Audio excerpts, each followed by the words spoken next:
সবসময় রাষ্ট্রের পদলেহন করে, তার জন্য ছাত্রছাত্রীদের পিঠে মারতে হয়, তা দিয়ে তাদের কিছু যায় আসে না। দুজনেই স্বৈরাচারের দালাল, দুজনেই আন্দোলনকারীদের ওপর হামলা করেছে এবং করবে, ভবিষ্যতেও করবে যতক্ষণ না এদেরকে নামানো হচ্ছে নিজের গদি থেকে।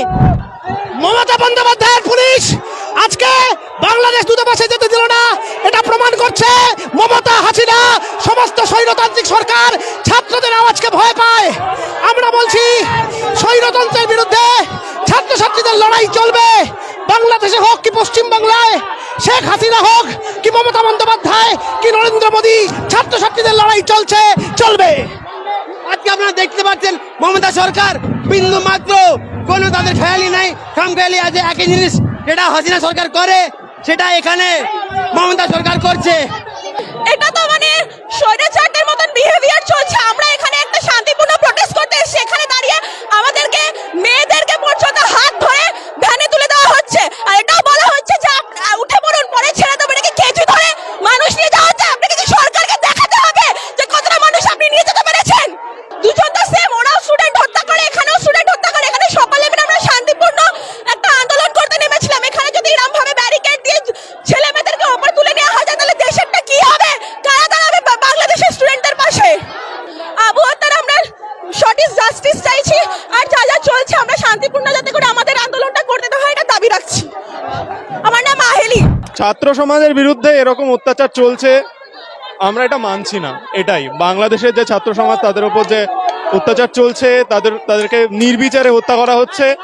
আমাদের এখানেও অবস্থা খুব একটা আলাদা নয়, আমরা রাস্তায় নেমেছি ছাত্র সমাজের, পুলিশ বরাবরই একই রকম। কিছু বলার নেই, বাংলাদেশে অলরেডি 100 জনের মতো ছাত্রছাত্রীরা শহীদ হয়েছে। তারপরে পশ্চিমবঙ্গের পুলিশ দেখিয়ে দিল যে কাঁটা তার আলাদা হতে পারে, কিন্তু দেশ জুড়ে, রাজ্য জুড়ে, সারা পৃথিবী জুড়ে পুলিশের চরিত্র একই। তারা সবসময় রাষ্ট্রের পদলেহন করে, তার জন্য ছাত্রছাত্রীদের পিঠে মারতে হয়, তা দিয়ে তাদের কিছু যায় আসে না। আজকে সেটা আবারও প্রমাণিত হলো, কারণ বাংলাদেশে যেমন ছাত্রছাত্রীরা শান্তিপূর্ণভাবে আন্দোলন করছিল, তারপরেও তাদের গুলি খেতে হয়েছে, আর আজকে পুলিশ আটকেছে। পুলিশই জানে যে কেন করেছে তারা হয়তো চায় না যে ছাত্রছাত্রীরা ঐক্যবদ্ধ হোক, ঐক্যবদ্ধ হয়ে আন্দোলন করুক। এক স্বৈরাচারী রাষ্ট্রের দালাল আর এক স্বৈরাচারিণী মমতা ব্যানার্জি, তার পুলিশ আমাদের আটকাচ্ছে।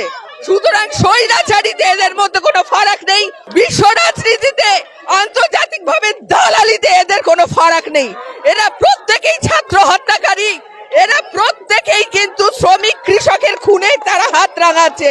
এরা সমানভাবে অত্যাচারী এবং স্বৈরাচারী শাসক, এদের মধ্যে কোনো ফারাক নেই। এরা মহিলা হলেও এরা কিন্তু পুরুষতন্ত্রকেই বাহন করছে। একটা শান্তিপূর্ণভাবে আমরা মিছিল করে যেতে চেয়েছিলাম, কিন্তু অদ্ভুতভাবে বাংলাদেশে ছাত্র হত্যা হচ্ছে। ভারতের ছাত্ররা, যুবকরা যখন রাস্তায় নেমেছে, তাদেরকে শান্তিপূর্ণভাবে মিছিল করার অধিকার না দিয়ে একটুখানি মিছিল আসতে না আসতে এখানে পুলিশ আমাদের আটকালো, আমাদের সহকর্মী কমরেডদেরকে গ্রেপ্তার করলো। অত্যন্ত ধিক্কারজনক ঘটনা, এর আমরা তীব্র নিন্দা করছি। এবং সে দেশের যে আওয়ামী লীগের সরকার যেভাবে ছাত্রদের ওপর আক্রমণ এনেছে, ঠিক একইভাবে ভারতবর্ষে এই পশ্চিমবঙ্গের সরকারের পুলিশ তারাও কিন্তু একইভাবে ছাত্রদের ওপর আক্রমণ হচ্ছে। এটা অত্যন্ত নক্কারজনক, এটার বিরুদ্ধে আমরা থামবো না, আমরা মিছিল করব।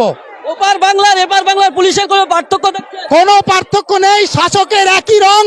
সরকারে যারাই ক্ষমতা রয়েছে, ছাত্ররা যখনই প্রতিবাদ করেছে, যখনই অন্যায়ের বিরুদ্ধে রুখে দাঁড়িয়েছে, যখনই ছাত্র খুন হয়েছে, ছাত্ররা পথে নেমেছে, তাকে আটকানোর চেষ্টা করেছে।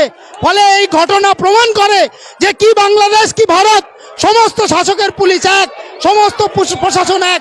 এইটার বিরুদ্ধে ছাত্ররা নেমেছে, আগামী দিনে আরো নামবে, এই আন্দোলন আরো তীব্রতর হবে। আমাদের আটকাচ্ছে, আমরা অন্যায়ের বিরুদ্ধে প্রতিবাদ করছি, আমরা ইন্টারন্যাশনাল সংহতি জানাচ্ছি, তার জন্য আমাদের আটকাচ্ছে। আমাদের কমরেডদেরকে এক্ষুনি গ্রেপ্তার করে নিয়ে গেলে, আমাকে চেষ্টা করেছে, আমি কোনোভাবে নিজের মতো করে পালিয়ে এসেছি। আমাকে ছাত্রকে নিয়ে এসে 5 জন পুলিশ। এই যে বাংলাদেশের পুলিশ আর পশ্চিমবাংলার পুলিশের কোনো পার্থক্য দেখছেন? একটুও পার্থক্য নেই, দুজনেই স্বৈরাচারের দালাল, দুজনেই আন্দোলনকারীদের ওপর হামলা করেছে এবং করবে, ভবিষ্যতেও করবে যতক্ষণ না এদেরকে নামানো হচ্ছে নিজের গদি থেকে। পুলিশ কি ছাত্রদের ভয় পাচ্ছে? হতে পারে ছাত্রদের ভয় পাচ্ছে বলেই তারা ভ্যানে নিয়ে আসছে, ভ্যানে করে আমাদের নিয়ে চলে গেছে। তবু আমরা হারবো না, আমরা এখানে অবস্থান করবো। আমাদের আজকে এখানে শান্তিপূর্ণ মিছিল ছিল, তার উপরে এই দালাল তৃণমূল সরকারের পুলিশ হামলা নামায়। আমরা দেখেছি যখন আগের বারও এই শেখ হাসিনা গুলি চালিয়েছিল, তার বিরুদ্ধে বিপ্লবী ছাত্র ফ্রন্টের বাংলাদেশ হাইকমিশনের প্রোটেস্টের ওপরে পুলিশ আঘাত নামায়, ছাত্রছাত্রীদের রাস্তায় ফেলে মারে।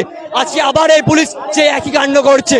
আমরা এর বিরুদ্ধে প্রতিবাদে আরো ছড়া পাবো এবং তার সাথে সাথে শেখ হাসিনার মতো স্বৈরাচারী নেত্রীকে অবিলম্বে আমরা পদত্যাগ চাইছি বাংলাদেশ থেকে। আবারও বলতে হয় যে এটা ভারতবর্ষ, এই বাংলাদেশের সঙ্গে এর কোনো পার্থক্য আমরা দেখতে পাচ্ছি না। যেখানে বাংলাদেশে ছাত্ররা শহীদ হচ্ছে, যেখানে আন্দোলনে উত্তাল, সেখানে আমরা ভারতবর্ষে পশ্চিমবঙ্গের পুলিশ সেই একই কায়দায় ছাত্রদেরকে টেনে হিঁচড়ে গ্রেপ্তার করলো। আমাদেরকে গ্রেপ্তার করেছে, আমাদের সাথীদের গ্রেপ্তার করেছে। ফলে এই আন্দোলন এখানে কোনোভাবে থেমে থাকবে না, এই আন্দোলন আরো চলবে। ঘটনা আজকে দিনের আলোর মতো পরিষ্কার। সাধারণ ছাত্রছাত্রীরা রাস্তায়, তাদেরকে পুলিশ এবং আওয়ামী লীগের সন্ত্রাসীরা হত্যা করছে। আজকে আমরা পশ্চিমবঙ্গের ছাত্ররা ওই আন্দোলনকারী ছাত্রদের পাশে দাঁড়িয়ে এই লড়াই করতে এসেছিলাম, শান্তিপূর্ণ বিক্ষোভ। কোনো আমাদের কাছে লাঠি সোটা নেই। এই রাষ্ট্রের পুলিশ, এই মমতার পুলিশ আন্দোলনকে এইভাবে স্তব্ধ করছে। আমরা ধিক্কার জানাই। ওই আবু সাইদদের আমরা পাশে আছি, ওই বাংলাদেশের ছাত্রদের আমরা পাশে আছি। আর এই মমতার নির্লজ্জতাকে, রাজ্যের সরকারের নির্লজ্জতাকে আমরা ধিক্কার জানাই।